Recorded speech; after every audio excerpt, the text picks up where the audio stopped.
Weather Service in Cleveland has issued a severe thunderstorm warning for southeastern Wayne County in northeastern Ohio, Holmes County in northeastern Ohio, northeastern Knox County until 9:30 p.m.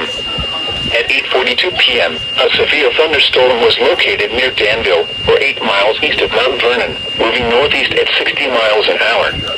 Hazard, quarter-size hail. Source, radar indicated.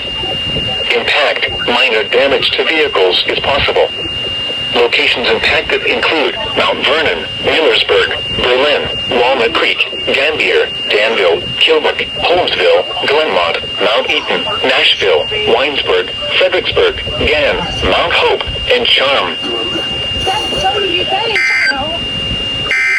Yes, there we go. Now here is the official National Weather Service forecast for Central Ohio.